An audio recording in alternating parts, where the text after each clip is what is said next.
Let's try that together. I believe we shall overcome someday. Okay, we'll start from the beginning. We shall overcome. We shall overcome.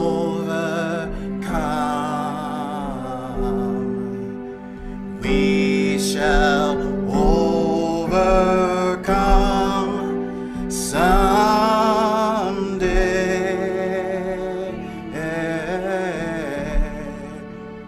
Oh, yes, in my heart, I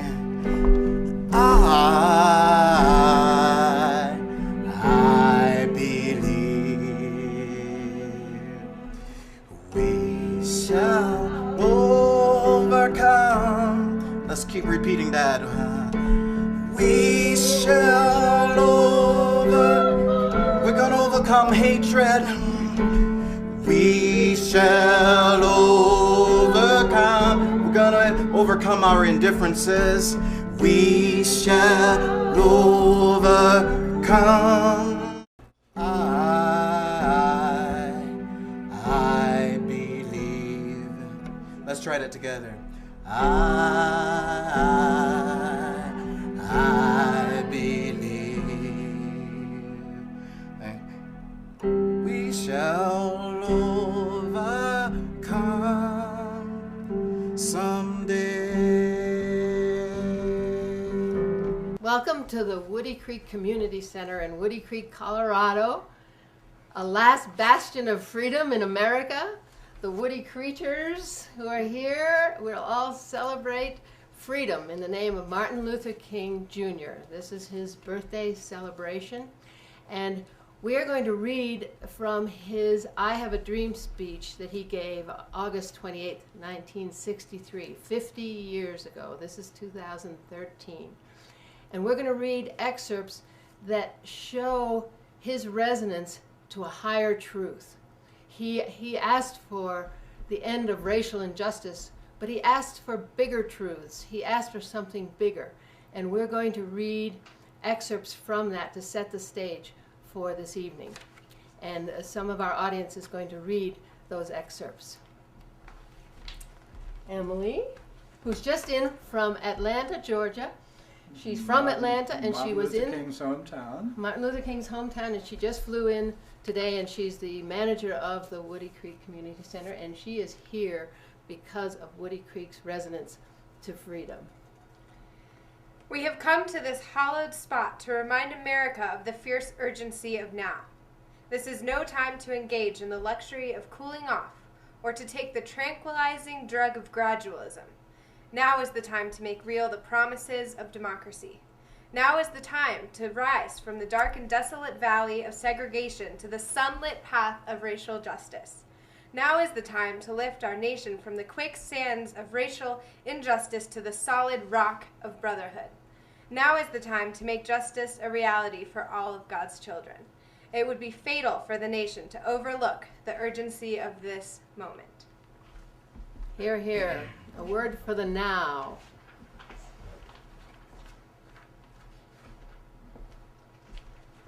Our friend Barry Chapman, who is our musician and our voice of freedom. Let us not seek to satisfy our thirst for freedom by drinking from the cup of bitterness and hatred. We must forever conduct our struggle on the high plane of dignity and discipline. We must not allow our creative protests to degenerate into physical violence. Again and again, we must rise to the majestic heights of meeting physical force with soul force. The marvelous new militancy which has engulfed the Negro community must not lead us to a distrust of all white people, for many of our white brothers and sisters as evidenced by their presence here today, have come to realize that their destiny is tied up with our destiny. They have come to realize that their freedom is inextricably bound to our freedom. We cannot walk alone. Thank you, Barry. And that speaks for oneness. And next we have Jill White from Manhattan, who just came in from Manhattan. I still have a dream. It's a dream rooted in the American dream. I have a dream that one day this nation will rise up and live out the true meaning of its creed. We hold these truths to be self-evident, that all men and women are created equal.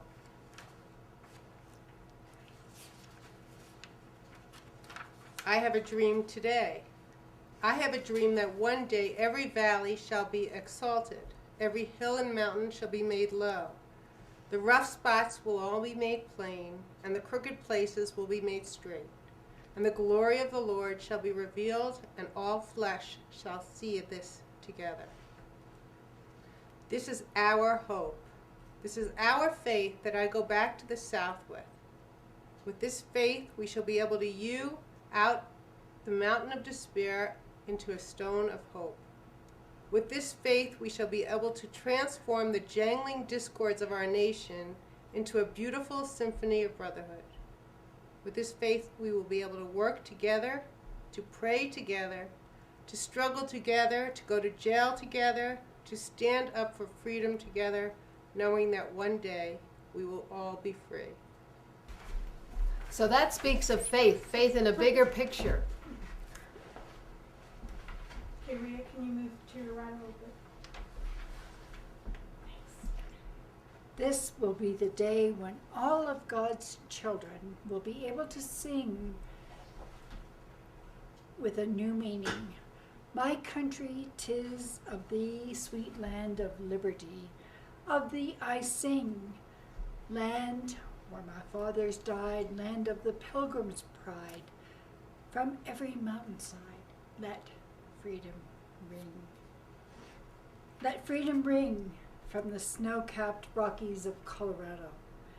Let freedom ring from the cavernous slopes of California. And when this happens, when we allow freedom to sing and to ring, when we let it ring from every village and every hamlet, from every state and every city, we will be able to speed up that day when all of God's children, black men and white men and red men, Jews and Gentiles, Protestants and Catholics, will be able to join hands and sing in the words of the old Negro spiritual. Free at last. Free at last. Thank God Almighty, we are free at last. Thank you so much, Rita. And that speaks of freedom for all people. And Martin Luther King had this vision for all of humanity.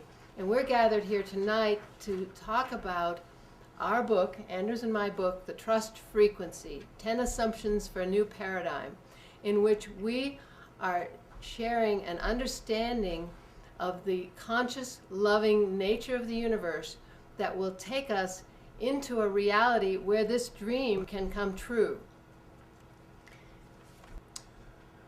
One thing I'd like us really to recognize is that that speech, the excerpts we were just hearing from Martin Luther King's famous speech known as I Have a Dream, was 50 years ago this year. This is 2013, and that was 1963. And in that 50 years, we've come so far. We've come such a long way. We've lost a lot. We've lost the Kennedys. We've lost Martin Luther King himself. It seems like it's been a really tough time, but think about how much progress has been made. In 1963, I was living in South Africa under the cloud of apartheid. That's gone. still not a just country. It's a very, very confused and difficult country, but nevertheless, apartheid as an official governmental policy is gone. The Cold War is over. The Berlin Wall went away. We have the women's movement. We have the environmental movement. There's been such an awakening. It goes on and on. I'm certain that I cannot list them all. We, as white Westerners, are finally looking at the indigenous people of the world and realizing what they have for us, the extraordinary wisdom of Homo sapiens. In the last 50 years, I think we have woken up enormously, and we're just at the beginning of a great awakening, which is what our book's about. Yes, and our book brings in the indigenous way of knowing. It combines the quantum science that's proving that scientifically that indigenous way of knowing is real, is the true nature of the universe. And that has to do with our interconnectedness, our oneness. And this is what Martin Luther King refers to when he talks about all of God's children, and that the destiny of the white men and women are connected to the destiny of the black people, that we're all interconnected. And it goes, the quantum science has brought it to even a deeper level, that we're not just brothers and sisters as Homo sapiens. We are one consciousness. We are one consciousness with the entire universe. All of the things, animate and inanimate, are connected to us and are conscious. And what we're bringing to the table is that it loves us, that all of creation loves us. And we live in a conscious, loving universe. And I would continue with what I was saying earlier and remind us that this is January 21st, 2013. Today was the second time in history that in the United States of America we have inaugurated a black president. It's an extraordinary moment on Martin Luther King Day. Exactly. And so you were going to bring in the different ways of seeing the world. Yeah. Well, okay, think about preparing for this evening. I was thinking, okay, we had Martin Luther King was a very powerful voice for a very important social change that was needed. The change that was based on the color of our skin. The fact that I have white skin means that I am somehow different from someone who has red skin or yellow skin or brown skin. And, you know, that is understandable and yet nonsensical. And there are many, many other understandable yet nonsensical beliefs that are deeply held in aspects of our culture that I personally think need to change. And at the very, very core of all of that is what I call cosmology, the way we understand the universe. How do we understand the cosmos? There are three fundamental cosmologies. One is, we can call it the religious one, and I realize that's generalizing. One we can call the scientific one, and one we could call the integral one. The religious one, certainly the Judeo-Christian Islamic cosmology, is based on this concept of a distant patriarch. Somewhere way over there in heaven is God, who is a male entity with a beard and angels around him, who is certainly not here, who is sort of looking at us, watching us, judging us, loves us, but. So what's that big but? Interesting. That's one cosmology. An awful lot of people seem to believe that. Then we have the scientific approach, which came from Newton, Descartes, Darwin, that denies all of that. That's nonsense. That's absolutely, humans created that. It's all made up, and don't believe a word of it. We're not going to believe anything unless we can measure it, unless we can prove it, unless we can look at it, photograph it, get colliders going in Switzerland and smash things into each other and do experiments and see the results. Science is going to save us. Science is going to be it. And that has resulted in a very different cosmology for those who believe in that. So in a certain sense, our species has split. It's taken these two forks. Now, neither of these paths is the ultimate picture. Both of them are exceedingly limited. Science looks at a little tiny fragment of reality, says this is all there is. Religion looks at something that some people made up a long time ago and says, no, this is all there is. Fact is, you can wrap both of those into a much bigger picture, into the cosmology of the integral spirit. The fact that this universe is, and quantum science is proving this, this universe contains all of that in every imagination every human ever had, every story everybody ever made up. But those limiting stories that have resulted in what we see as the problems in society and the world today, you can trace them directly to those religions and to those scientific so-called paradigms, those pseudo-scientific excuses for the way humans have tended to behave. There is a new wave coming, and it's the wave of integral spirituality. Which is David Corton, Which simply, if you want to name names, David Corton is probably the great articulator of this. Just check him out, look him up.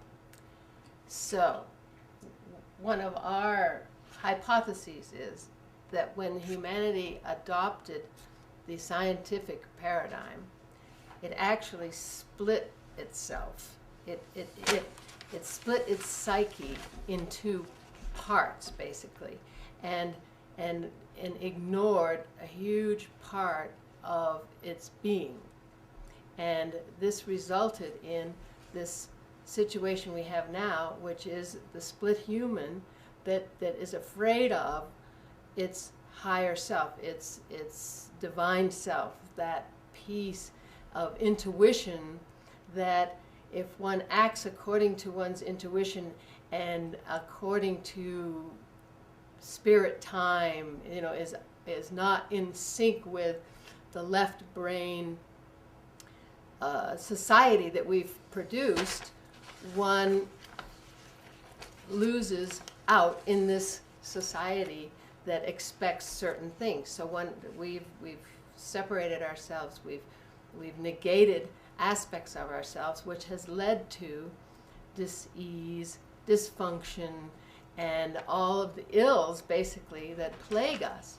And we're saying that when one takes what David Corton talks of as the integral spirit approach, this holistic approach, that we're calling the conscious loving universe, that when we understand how loved we are by all of creation, that we came here as a soul, we agreed to come here on a journey to wholeness, and we gave the loving energies on the planet permission to take us on our journey to wholeness, and that circumstance is our guide on this journey to wholeness, that there's only love, that we are so loved by all of creation unconditionally, which means that we get everything we ask for. That's how loved we are. And when we understand that,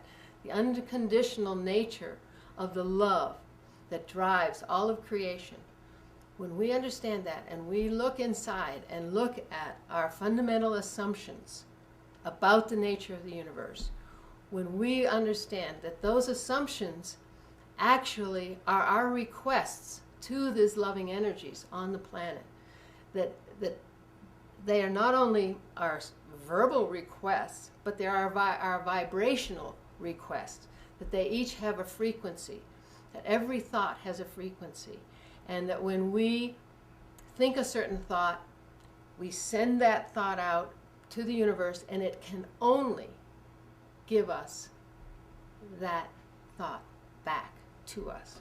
So if we believe in scarcity, if we believe there isn't enough, we get scarcity. We have to. It has to create that for us in our lives.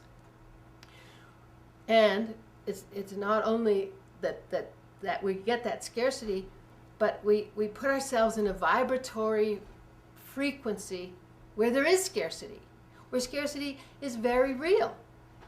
So if we don't understand this, if we don't understand that we have the free will to change our frequency, move ourselves up into the frequency where abundance lives, where that's the true nature of the universe, where the concept of scarcity isn't even a concept. When we realize that we have the tools within us to move ourselves into this frequency, when we understand that in the higher frequency there is more abundance than we can imagine, then we move ourselves there and we move out of scarcity. But as long as we really have a fundamental assumption that there is scarcity in this world, that's all we can experience. So we are bringing this construct to the table because we believe that the only way we're going to realize the dream of Martin Luther King, of John Lennon in Imagine, of the founding fathers of America who dreamt for humanity that we would operate from this higher place in society. We would bring about a society, a government of people, by the people, for the people. You know, it's only from this higher frequency, this higher reality, that any of these dreams can come to pass. And that's what we're bringing with this book and with our 10 assumptions. So thinking about Martin Luther King's speech and what he was looking for there, you know, there was a situation that he was looking to correct. And what we're looking to do with our work and with this book is to go really, really deep into the source, the cause, the core of those social situations, that belief system that caused that erroneous set of assumptions that has created the current paradigm. And we desperately need a new paradigm based on an integral concept, which is integral simply means it integrates everything. Everything is included. It's not exclusive. It's not this way is the only way. It's not that's it. And that split we were talking about, I'd like to invite anybody who'd like to walk over there at some point and look at the Healing the Split in the Human Psyche. That is a 4x8 foot banner that we used for a presentation at the Science and Non-Duality Conference in California back in October last year. And it kind of tells the whole story. So I think if you have the time to have a look at that, starting from the left, it'll take you right through it. All of the 10, so we're offering these 10 assumptions for a new paradigm. Just saying, okay, paradigm's composed of assumptions. The current paradigm is based on some assumptions which seem to have problems with them. So let's look at them. Let's go into our own personal beliefs, individually and collectively. Look at these beliefs, see where they came from, where we got them. My feeling is that I got most of my core assumptions by the age of 3 or 5 years old. I got them from my mom, from my parents, from my society, from my friends. They come to us very early and they get buried in our subconscious where they're extremely powerful. These kinds of beliefs such as the neighbors are dangerous, so we've got to arm ourselves against the neighbors. These beliefs that I'm not good enough, these beliefs that there's not enough to go around. The list goes on, and it's not true. It's honestly not true. So if it's not true, let's get that stuff up and out of there. Let's root it out and dump it. And recycle it. Who was saying earlier on the compost it. Thank you. And let's replace those ideas with some other ideas. They're only ideas. They're only mental constructs. So instead of it being the cold, lifeless universe that contemporary science paints this picture of, this clockwork mechanism called the grand machine. It's all just a big machine. It's not alive. It doesn't know you exist. It doesn't care about you, so behave however you like. It's a great excuse for the kinds of behavior that we see in the world. Pick up the newspaper, you'll see it. That's it. Let's flip that. Let's take that one and say, what if it's instead of a lifeless, uncaring universe, what if it's alive? What if it's conscious? What if it loves us? And what does that mean? And just by flipping that, it's huge. I mean, if you go back 5,000 to 6,000 years to the Vedas from India, you'll find that's how they describe the universe. Because it really is. It's closer to reality than, certainly than the stuff we were taught in high school or college. And when we know that we're desperately loved by all of creation, our heart starts to open. We start to know that when we walk out the door, that tree is not going to fall down and kill us. That tree is actually there because it loves us, because it wants us to have oxygen. It wants us to have shade. It's conscious, and it wants us to thrive and be well, and it's there for us because it loves us. So it's been requested that we read the 10 assumptions and give this construct in its entirety. So shall we do that? Sure. Okay. What this construct consists of is definitions and assumptions, and it's an entire construct. And we ask that people take the definitions and the assumptions as absolutely true, as an exercise. Because if one doesn't take this as absolutely true, it doesn't work in your thinking process. If one says there's only love, you have to say there is only love. Absolutely, there is only love. Then things get transformed. If you say there's only love, but then there's hatred, and there's this and that, and there's all this war and all this famine, and so obviously there's only love some of the places, some of the time. So to have this work, to transform one's thinking and one's being and move one into this frequency, one has to take this as absolutely true for the exercise. We don't care what you do after you do the exercise, because we're not saying this is dogma. We're not saying it is absolutely true. We're saying take it as absolutely true. And see what happens. And see what happens. Because it's transformative. Because totally it's absolutely true for me. I have to tell you. I live my life by this. I will die by this. You have to walk over that line where it's worth dying for, because you know that if you step over that line, it's a good day to die. That is very indigenous, that it's all good, and you've got to live there. You've got to be there. So here are our assumptions. And they are... Are you not starting with the definitions? And by definitions, we mean certain words, certain terms that we use in a very specific way. So it's really important. If you were simply to jump in and read the assumptions, you might misinterpret our meaning, because words can have different meanings to different people. So we're very specific about what we mean by these specific terms. So, an assumption, a core belief which we take to be true without question. So we're offering 10 new assumptions, a core belief to be taken without question for the exercise. Okay, a paradigm is a set of agreed upon assumptions which create a consensus reality. That's what we live in. We live in a consensus reality. We have agreed that such and such is true. That Darwin said it's competition, it's survival of the fittest, and we take that as absolutely true. And we teach our kids that in school, and we go into business and we behave in that manner because we've accepted it. We challenge that. Okay. You can change that. Okay. Do you want to read any of these? Sure. Humanity now this is very important. This is key.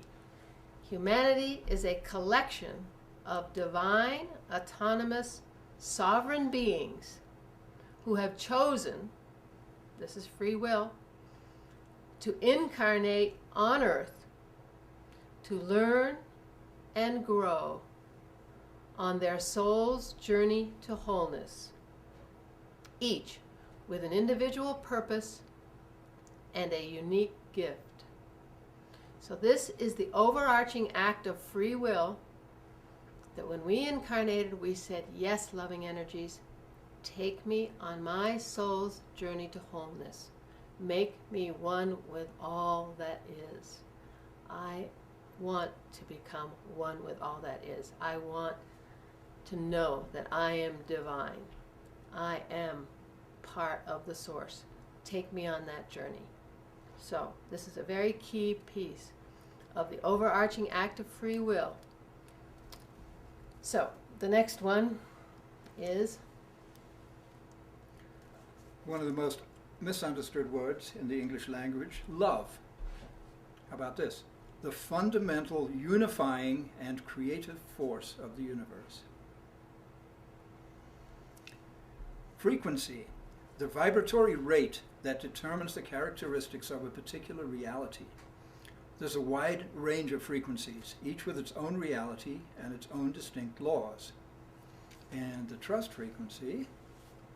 the trust frequency is where the soul's destiny awaits, with more abundance, balance, freedom, and joy than we can fathom. You see, we came in to a lower frequency. We've been conditioned to think that the rules in the lower frequency are the laws set in stone. Well, in the trust frequency, in these frequencies, we've said each has its own reality and its own distinct laws, meaning that the laws that we see as immutable in this reality are not. They're only immutable in this frequency. So we have the free will, which is the next definition. The free will is the right to choose one's frequency. So we have the free will, once we have the tools to change our frequency and to change what laws apply to us. Okay, it doesn't matter what our twin sister's doing, our mother, father, our loved one, anything. We have the free will to change our individual frequency. And that's a deep level choice to go to deep level shifts to take ourselves into this higher frequency. The next definition is circumstance. The seemingly uncontrollable outward events that influence our decisions. Okay? We feel we are victims of circumstance. We feel we go into blame. We go into victim. And what we are bringing is that circumstance loves us more than we do. Circumstance is divine. This becomes one of our assumptions. So, do you want to do the next couple? All right. Consciousness. Consciousness is something that scientists and psychologists and philosophers even have a hard time defining. But we've come up with something that seems to work pretty well, broke it down into 7 aspects. So as far as human I'm not talking about cosmic consciousness, the consciousness of the entire universe, which is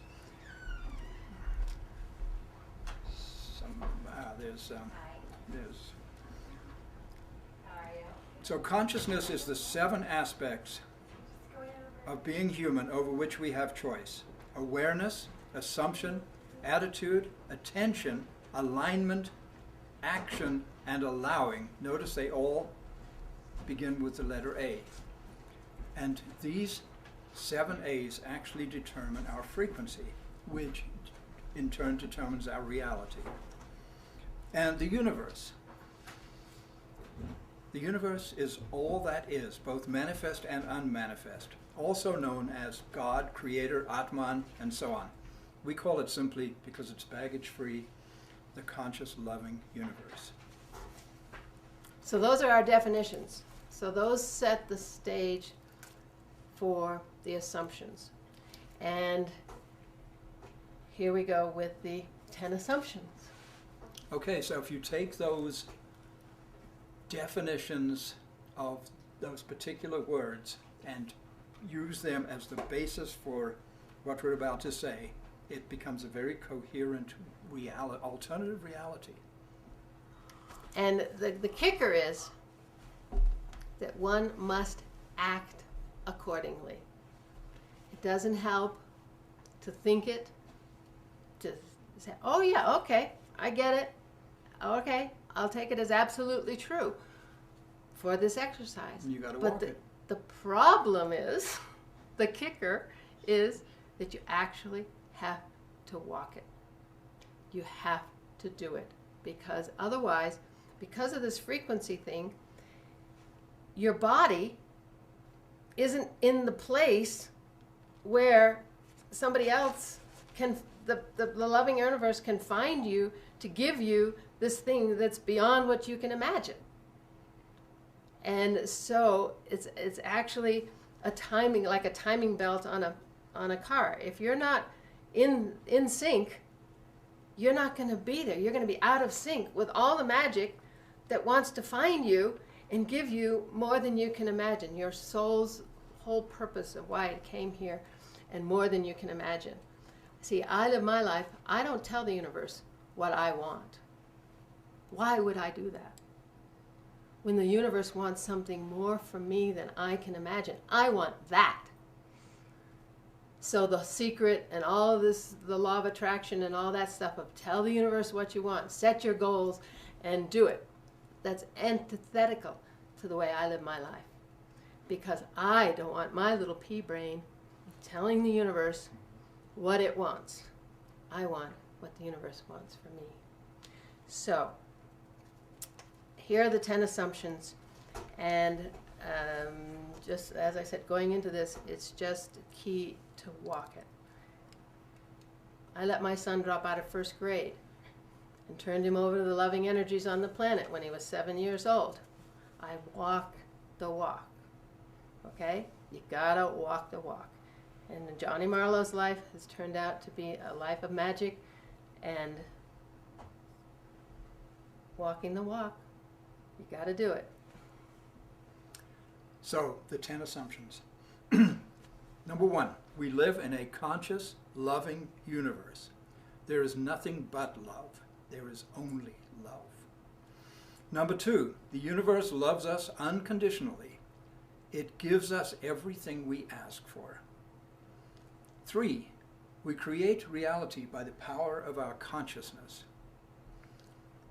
4, our consciousness, also known as the 7 A's, just mentioned them, awareness, assumption, attitude, attention, alignment, action, and allowing determine our frequency and are our requests to the universe. I'll read one more and then you can finish it out. Free will, something a lot of people don't feel they have. Free will is an absolute law of the universe. We have the freedom to choose our frequency. We are masters of our own destiny.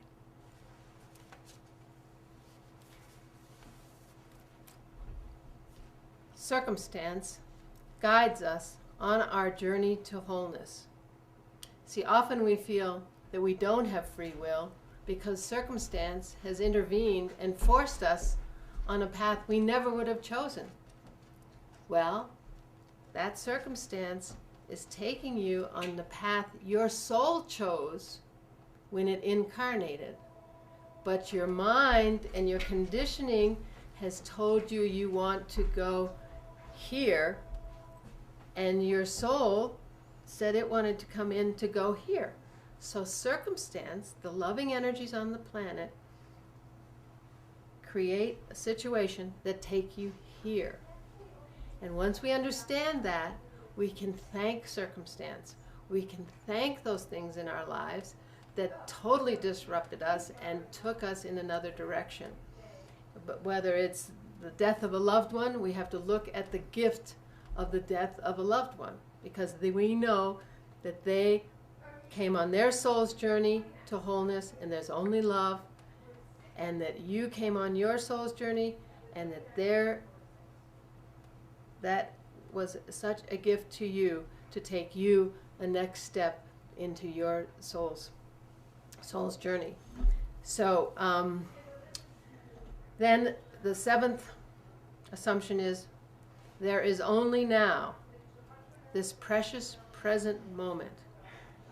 Living trustingly in the now, we experience the true nature of the universe. Well, the now is the gateway to the trust frequency. If we're feeling guilty about the past, we're worried about our actions in the past, we're feeling guilty, we're blaming others. If we're anxious about the future, we're not in the now. And if I feel we're losing our memory. I don't know how many of you here are having memory issues.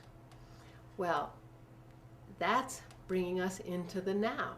The memory, if we can't remember what we did yesterday, and we can't remember what we're supposed to do tomorrow, where are we? We're in the now.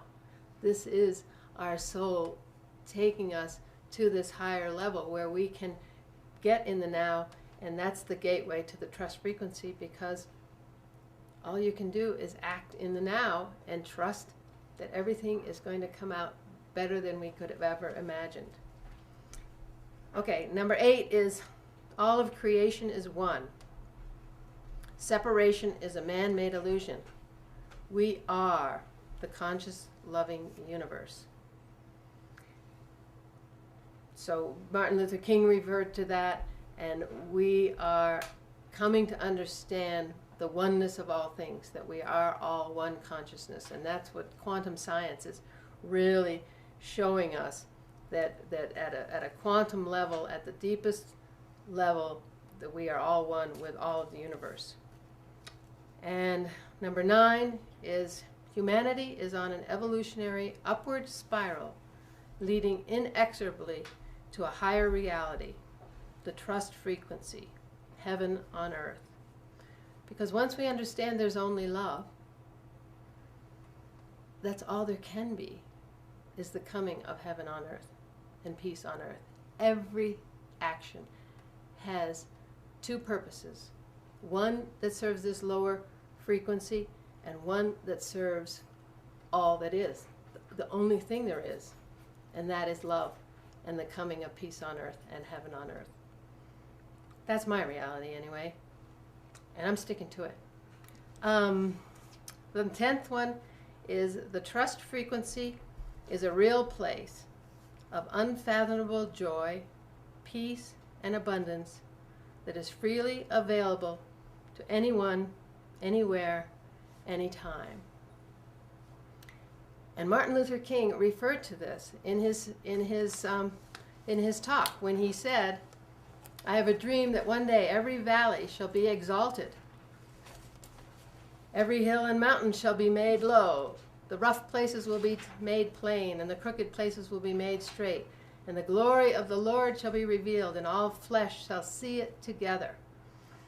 He's saying, and what we say in our book is, when in the Christian religion they say, the Lord will move mountains for those who trust in his loving power. Well, guess what? When we move into the trust frequency, there are no mountains. Okay? The Lord hasn't moved any mountains. We have moved ourselves into a higher frequency. Okay? And this is what Martin Luther King is referring to. He said, with this faith, I go on. With this faith, I know that all of God's children will walk together in brotherhood. I know we will be free. And we're saying we will be free from the prisons of our own minds. These beliefs that we have, these erroneous assumptions about the nature of the universe, are actually creating our own prison. And Wallace Black Elk used to say this all the time. We are prisoners of our own minds. So we're bringing this to you tonight to set you free, but to set us all free with a new set of assumptions that take us to a place where abundance, beauty, joy, oneness reigns. And this is what Martin Luther King was speaking about, and what John Lennon speaks about in Imagine. So we thought we might close with the song Imagine. Who would like to lead it? I've put the words here so we can all sing the song Imagine. Do you have anything more to say? Barry would like to play it. Barry would like to play it. I think we should do it a cappella. Okay. Do you want to say anything in closing before we? No, there's an awful lot I would just say that if you take what you've just heard and really, really apply it in your life, the change is extraordinary. It is actually the pathway to an integrated life. And at the moment, we tend to be divided beings. We tend to be schizophrenic beings. I mean, how many of us believe that we have higher selves and lower selves? Excuse me? You know, that's okay. There's just one self, Yeah. but we've split it so we feel like We fragmented ourselves in extraordinary ways, and our fragmented society that we look out and see is a direct reflection of that. And that can change, but it takes something like this. I'm not saying this is the only way, but it is a way. It seems to be a very solid toolkit, if you will, or a set of steps that one can take to really change things from deep inside. And once things change from deep inside, everything outside changes. It's not the other way around. change No, your it's not. assumptions and the world changes with you. There you go. So let's sing Imagine, and then let's gather around and have a chat, because we'd love to hear your thoughts on this, your experiences with it. And And let me quickly ask, is there anybody in the room who really has some question or something they'd like to bring to this? I would imagine we're not the only people with these kinds of ideas. but let's sing the song, and Okay, then okay, but just to think about that, and then sing we it. can, Yeah, we then can come we'll around to that. do that. No hell below us, above us only sky. Imagine all the people living for today. Imagine there's no countries. It isn't hard to do. Nothing to kill or die for, and no religion too. Imagine all the people living life in peace. You may say that I'm a dreamer, but I'm not the only one. I hope someday you'll join us, and the world will be as one. Imagine no possessions. I wonder if you can. No need for greed or hunger. A brotherhood of man. Imagine all the people sharing all the world.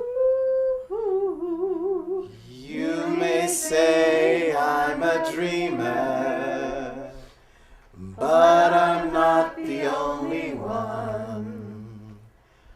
I hope someday you'll join us, and the world will live as one. Yoo-hoo. So, what we have here on this little sheet with this song is a prescription for peace. This prescription is, read the words to the song Imagine. Open your mind to the possibility that they are more than just the words of a lovely song, that perhaps they describe the true nature of things. Pierce through the illusion of fear, separation, and scarcity, and begin to live as though the world described in the song is real. Teach the children this is the world they are preparing for, and the one we all will bring to pass on earth. Amen. Bravo.